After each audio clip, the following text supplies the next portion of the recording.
Hi everyone, it is Katie Kiles. For this week, I decided to post my discussion in the format of a video summary. So hopefully you are able to follow along and hope you're having a great week. So I will get started with the video that was posted on Desire to Learn, and it was all about collaborative discussion. And one of the first things that the teacher noted was that when they were defining collaborative discussion and what the components are, she told all of the students, write your idea on a post-it and put it in the box in the center of your table. I'll pick a couple out that I think are really great. And I thought, wow, she's using formative assessment already, and she's holding students accountable, and I'm sure that the students are motivated because they're all thinking, oh my gosh, I want to have a post-it read aloud to the class, even though I'm sure that it was anonymous. She also set the purpose for learning with the students.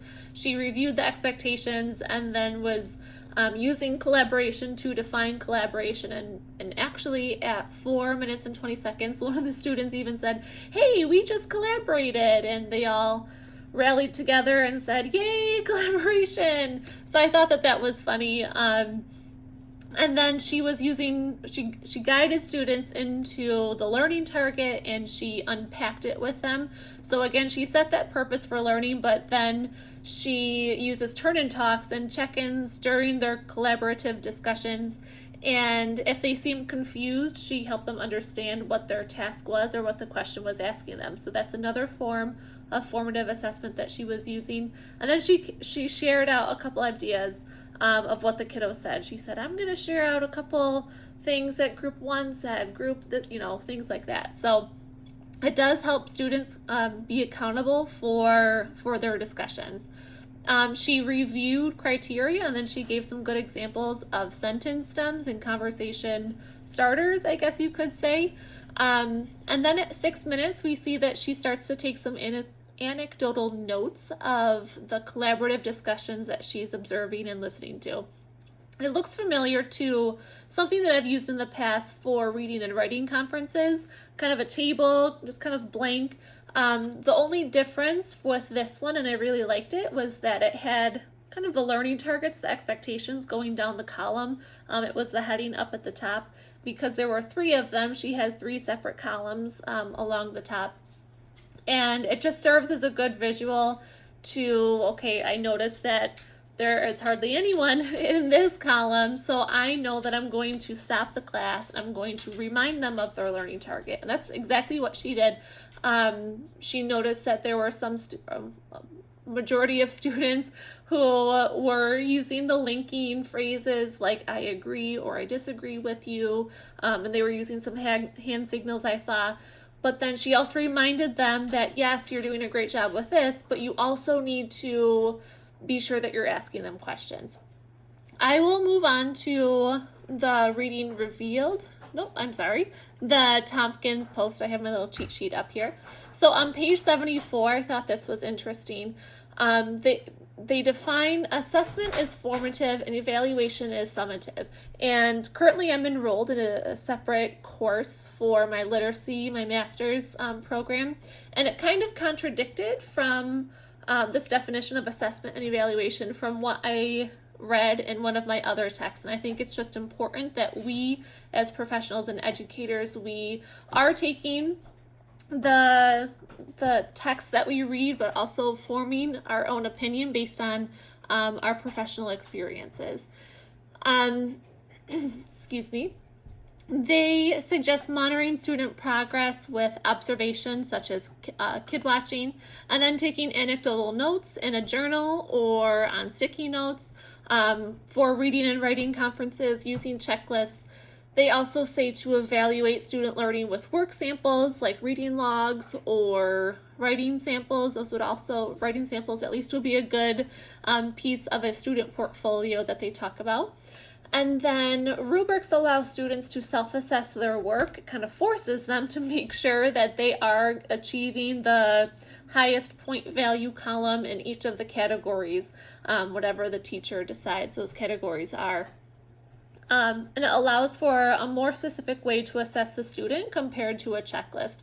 And on the teacher end of it, it is a little bit more work to come up with a rubric, but it's also more specific. And I think that would be good for parent-teacher conferences or when you're discussing their progress towards specific IEP goals.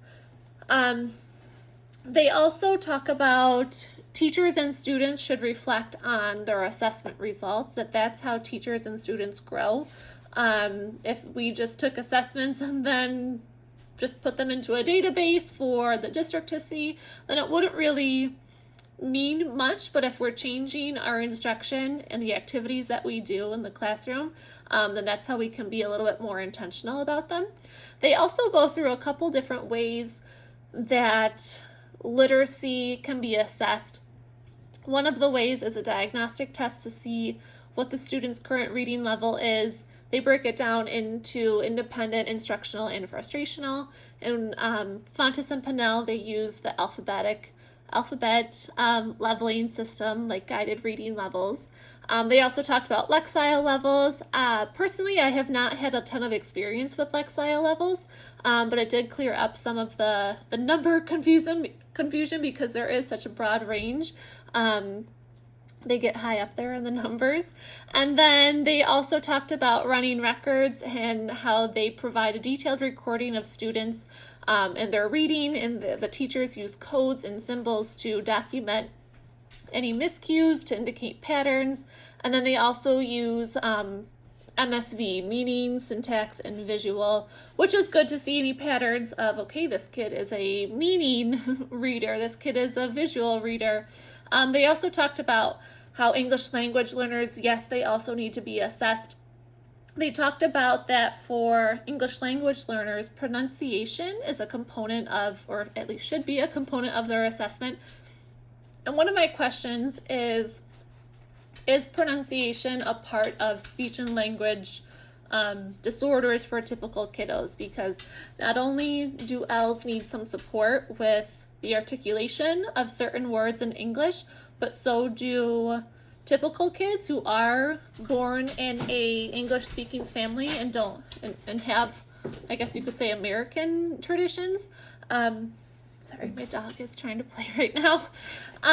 So it just kind of piqued my interest and got me thinking about, well, if they score poorly on an articulation assessment, does that kind of kickstart some things for a speech and language evaluation?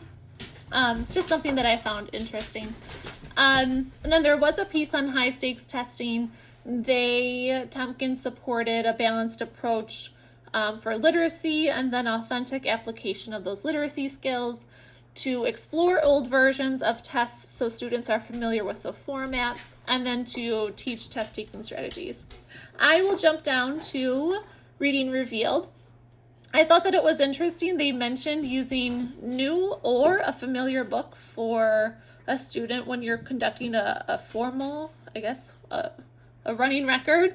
I have always been told to use a new, kind of a cold read, a new book to the student, one that they haven't read before, because you want it to be a true assessment of how that student reads when they haven't had that time to get familiar with it. They also said that running records are an informal assessment, and that did change my viewpoint about it, because I've always used informal assessment to I'd say guide my report card scoring and my rating. If a student is reading below, then of course they're a below benchmark, I would say. Then of course their 1 to 4 scale is going to reflect that. Something that I have never heard of before was a skinny miscue analysis, and I read it kind of as a taste test for books, and I thought that would be good for the beginning of the year when you're still trying to build a rapport with the student. You don't really know what kind of books they like, but at least you can kind of get their feet wet and get a feel for what level they are, what kind of books they like, before forcing too much down their throat, I guess you could say. Throwing too much at them might be a better way to say that. And then something that I thought was really great, and it kind of mirrored the self-assessment in Tompkins, that piece in self-assessment, was a retrospective miscue analysis. And that kind of analysis allows the students to review their miscues and then work with the teacher and collaborate them to improve better for the next time, to improve their score. They only recommend doing this kind of analysis after you perform a formal MIS-Q analysis. And then the last piece was our expert post from Jenna Wapperer. I like that she said that teachers have a love-hate relationship with assessment, and I think that that's really true. She stated that at first, assessments were mandated with all of the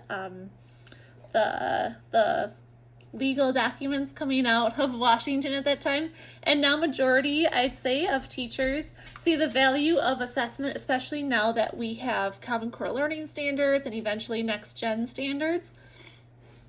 She also reminds teachers to use all assessment components in literacy when forming groups, and that assessments, something that I've noticed, assessments seem to be gradual, seem to have a gradual increase in challenge. So it starts with letter sound knowledge, then it moves into sight word identification, that moves into whole sentences and running records, and then eventually when students are asked to write, I feel like that is the least amount of support kind of assessment that students are asked to perform.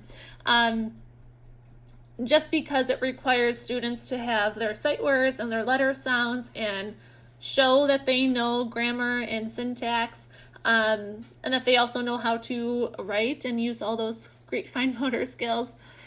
She also talks about the 4 stages of collaborative talk that were mirrored in the video from Teaching Channel. Clarify, elicit, interpret, and then act on. She also highlighted that collaborative talk is really accountable for the students and accountable for the teacher. She also highlighted that assessment is immediate and is intended to inform teachers and their instruction for future instruction. And then